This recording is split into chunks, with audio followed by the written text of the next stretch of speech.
Dōgon is a restaurant redefining what it means to eat a fine dining meal. We serve an Afro-Caribbean cuisine that is also inspired by the diverse culture of Washington, D.C. This is a Kwame Onwuachi restaurant, one of the best chefs in the country. As the CDC, I'm responsible for managing a staff of 40 plus. I also need to create dishes that push the cuisine forward. We opened this restaurant 10 months ago. In our first year, we're recognized as one of the best new restaurants in the country.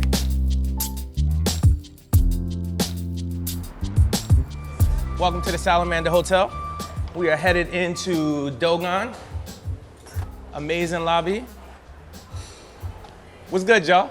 It's Chef Martel. I'm CDC here at Dōgon in Washington, D.C. It's 11 a.m. I gotta go meet with the team. Follow me. Tonight, we're gonna do about 200, 210 covers, which is an average for the restaurant. Open kitchen concept. You can see everything the cooks are doing. You can hear me yelling from the back of the dining room. I have to run downstairs and meet with the team so we get this day started off well. So we're in the production kitchen right now. This is where all our bases, all our sauces get started. Welcome, Chef Taji. He's the old man of the kitchen. This guy, keep saying that. Second oldest person here. Yeah, you first. I have to get changed and get ready to meet with the team. I'll see you in a sec. Let's hit that morning lineup and see what they got going on. Yo. 2, 3, 4. Ringing it today. Tonight we are at, any guesses? 165. 180. 208. Chef Eric got it, we got 220. Here we go. Oh, yeah. Yes. All right. Biggest projects today be a little me's we're doing for the ribs. Okay. Each member of the team has a prep list, their name on it, time in and time out, and it offers the opportunity for us to spread projects out. So we do like a break or something? Do we put our hands in? Do we day one? I'm busy. All right, every day? Day one. Day Good. one. We'll work on it. We'll work on it. That's the project. We'll work on it. How you doing, Rice Kids? Heard that. I love that. Swinging hot. Corner. Ooh. So today I'll be testing corn Egusi stew. It's a riff on a classic Nigerian stew, traditionally served with dried fish, crayfish, but today I want to do a vegan or vegetarian version. Haven't decided, honestly. So Chef Kwame, the executive chef of the restaurant, is here today, and he'll give it the nod, he'll give a little feedback, and he'll like it. It'll be great. I wanted to use corn because corn is a little sweeter and it offers me a good starch content, which will allow me to thicken the stew, which is normally thickened with some dry fish or crayfish or things like that. I have a special love in my heart for canned corn. It works well, but fresh corn is so much better. It's so much sweeter. It's so great you can even eat this raw. When it comes to making a dish for Dōgon, the first thing I want to think about is, will it be effective on the line? I may think it's beautiful, I may think it tastes great, but if we can't execute it at a high level or it's not something that everyone can do, then let's try something different, right? Here I have a little bit of comfy ginger oil. It's spicy, has savory notes, but it also lends very well to corn. Doing different flavored oils and doing different flavored vinaigrettes offer me the opportunity to add flavor without adding a completely different ingredient. So I'm scoring the king oyster mushroom to allow it to cook evenly and to allow the seasoning to penetrate all the way through. Pepper soup is also another West African traditional stew, but I'm using it today as just a seasoning. There's some allspice in there, a lot of calabash nutmeg as well, which is a cross between nutmeg and pepper is the best way to describe it. Oyster mushrooms give me umami, a little funk, also offer me opportunity for a replacement for my dried fish. This dish speaks to the different pillars of Chef Kwame's culture. Caribbean, he's also from New York, but he has a strong tie to Nigeria.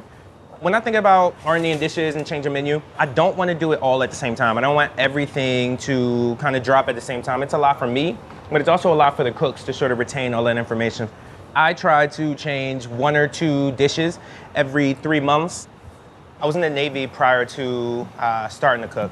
I met this woman who was a chef prior to her enlisting, and she made me a French omelet. It was folded perfectly. It had amazing curds on the inside. It sparked my interest immediately. From that point, It was learn, learn, learn, learn, learn. And I fell into being a cook. Probably one of the best decisions I've ever made. It offered me structure, it offered me opportunity. Ooh, don't burn it. So a French stop is basically a circular stove. It allows us to utilize as much surface area as we can. There's a coiled stove in here that has flames shooting from everywhere. So there's hot spots, right? You work it similar to a grill where the center is the hottest, and as you move out, it radiates heat. A lot more powerful and a lot more expensive than a regular stove. So now I am heating up my stew. It is a combination of corn, toasted Egusi seed, a little bit of cumin in here. I have ginger garlic paste, onions. I cooked all that down with a corn stock that was made from roasting the cobs. R&D is probably the best part of the job. Being a CDC, you don't get the opportunity to cook as much. It's more about managing, it's more about mentoring. But at the end of the day, I'm still a chef. If you don't cook as much, you won't have the same sort of balance. You won't have the same feel for the kitchen. When you see Egusi, you're going to see two things. There's a little spinach and maybe a little bit of pumpkin leaf. So I have Chinese water spinach. I also have some baby mustard. So it's peppery, and I'm splitting with ginger oil, which offers me spice. So now I'm just bringing all the dish together. A little bit of tamarind, which adds sweetness, which adds acidity. So every time I have to R&D a dish for chef, I feel a lot of things, right? I feel nervous. His name is on the wall, so I have a responsibility to uphold the integrity of not only the flavors, but also I want it to be cool. I want it to be cool, you know? You want to hear your chef say, oh, this is great. Anything less than that is a failure. I'm trying to craft a bite for the guests. Here is the comfy garlic. We comfy the garlic in garlic oil. Bread and butter jalapenos, that's a nod to my Philly roots. Toasted palm oil here. So palm oil, you're traditionally going to have in a lot of West African stews as the base. It has savory notes, and it will give me a beautiful look, right? And we finish off with a little nasturtium, accents the mustard, accents the pepper. Ready to rock, Chef. All right.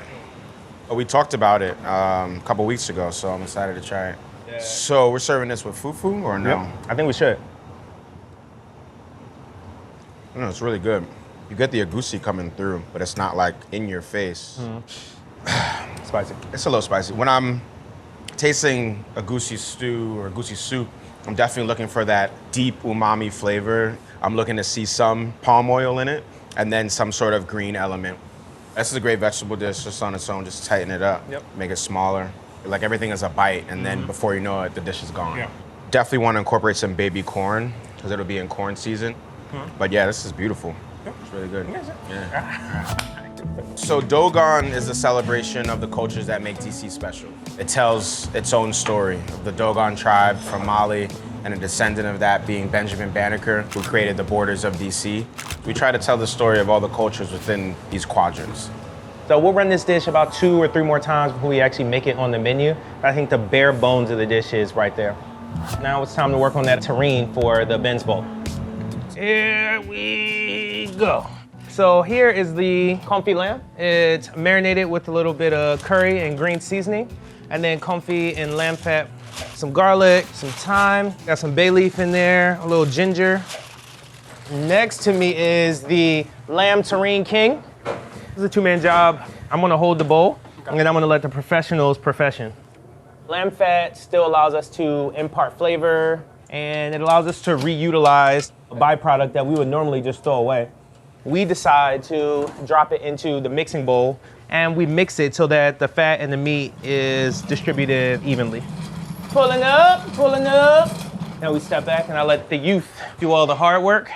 Huge part of the job of a CDC is less about the cooking and more about the training and the mentoring and also overseeing.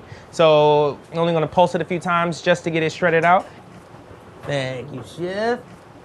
This is a dish inspired by the late husband of Virginia Ali. She is the founder and owner of Ben's Chili Bowl. It's like a DC staple. He was Trinidadian. So this dish starts off with a Trinidadian base of green seasoning and curry. Boom. We also want to compress the meat into a nice tight terrine so that it doesn't break apart inside of the fryer. The fat creates a glue. Here is the terrine that we prepped yesterday. Come on now. Thank you. It's nice and firm. So now I am just scoring so that when I cut it, I know every single piece will be the same exact size. The striations of confit meat maintained its color because we cured it, and we also confit it so it doesn't go brown, doesn't go dark. You have some curry notes that you see highlighted through here, but all these white and off-colored pieces, that's all fat.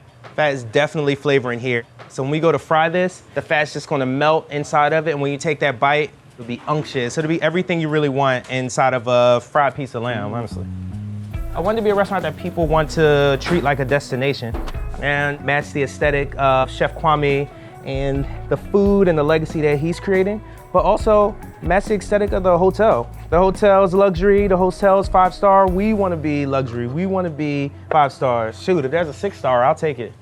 I'm gonna let the team finish portioning out the rest of this for service, but we are getting really close to dinner time and I gotta start tasting some of these dishes.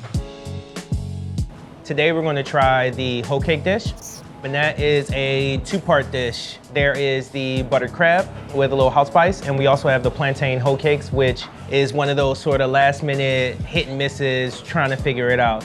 So Chef Kato, we affectionately call Cake King, King Cakey, Young Cakey, Maestro of Cakes. There's a few names that revolve around cakes. Essentially, this recipe was developed through pancakes. So pancakes is something that I make for my daughters. Pancakes are also how I got my wife as well. So she was a member of the private club. She would come in and have breakfast every single day. And one day I leaned against the wall and reached over and asked, are these the best pancakes you've ever had in your life? And from there she said, will you marry me? Whole story, start to finish.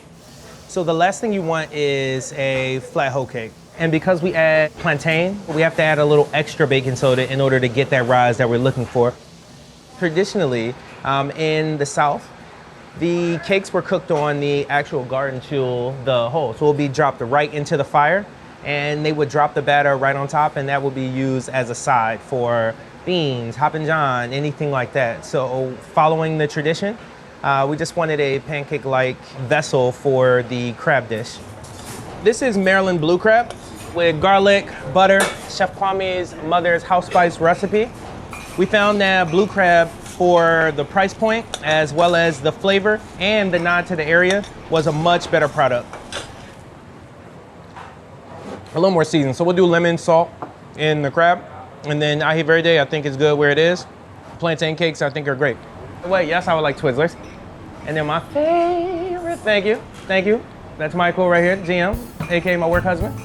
Now we're about to transition into the Sous-Chef meeting that we have right up front. If I had to do all this by myself, this restaurant would have dropped a while ago. And with that being said, barbecue chicken set was a success. I have a few notes, bitterness and the barbecue spice, and that just came from the pink peppercorns. So we'll drop pink peppercorns and the barbecue spice. How about like people coming in on time, call and things like that? Same exact. I feel like everybody have been coming in on time. Yeah. We're looking good on the overtime. You understand? Obviously, we got one call out with Jamil at pastry, but me and Susanna pretty much knocked out all the bread. Let's have her cure some holes in the rum cakes and then soak them. Yesterday, when Chef was trying it, he noticed that it wasn't as moist. So we'll poke holes in it, we'll drop it, see if that helps out.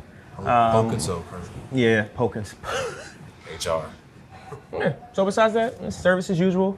Keep everybody set. We'll start rolling and start pushing them now. So by the time we get to like that 4:15, and everybody isn't like running with their head cut off and whatnot. So something in between gentle push and Sparta kick to get them to service. Thank you, Jeff. Thank you, Jeff. Thank you, Jeff. Thank you, Jeff. I forgot the second part. It's time to get moving. I have to set up my pass. At any point in time, this board will be full from top to bottom. And it's very difficult to read all these tickets and also relay the information to all the cooks. So the Sharpies and the markers allow me to do just that. Blue, that's for chicken.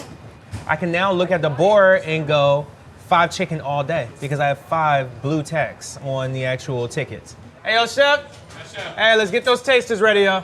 Yes, we taste everything last minute before service, and we go right into service knowing that everything is seasoned right, everything is cooked correctly, and we have exactly what we need for this 220-person service for the night. Peri Peri is probably one of the most important dishes because it is a staple of Chef Kwame's. It blends Caribbean flavor, West African flavors to make like this very beautiful, fresh salad. Here, Bevo, slide over, my boy. So this is our jollof rice, another West African staple. You can see each individual grain in the rice, but the rice also isn't dry, it looks moist. For this one, we use the pilaf method. We add in all the rest of our ingredients, so the red stew, the habanero, the shrimp stock, and we throw it in the oven. So we're basically roasting the rice. And what that does is it allows all the evaporation to go into the rice so that we know when we take it out, it's that perfect texture of rice. You get beautiful grains. Every time I taste it, it's a pleasure for me because it's that good. So no note, chef. This is great. I usually taste in a certain order. So I'll taste something that is real fatty. Right behind that, I'll taste something that's like really acidic to kind of clear my palate off to go into whatever's next. That's really good. That's really good. Everything tastes great. A few adjustments here and there, but that's just always, right? If anybody needs anything, let's get in front of it now so that by the time service start at 5, we call that first ticket, we already locked in and ready to go. By the time we get into that 9 o'clock hour, we're gonna get hit. No parties tonight, so all we have to do is concentrate on putting out the best dishes every single time, every single day. All right, let's have a good service, y'all. So, I'm expediting tonight, and I need to get myself ready to rock. Loved you guys. Thank you so much for coming, but you kind of gotta go unless you're willing to hop on the line with the rest of the cooks, which I don't think that's happening. Peace. This is Teresa, and this is my slicer. Named her Tracy. I think it makes it personal. My favorite knife, which I don't use often, is named after my wife. It's Talisa. It also was one of the knives that has been with me through every single stage of my career. Just like, honestly, just like Talisa.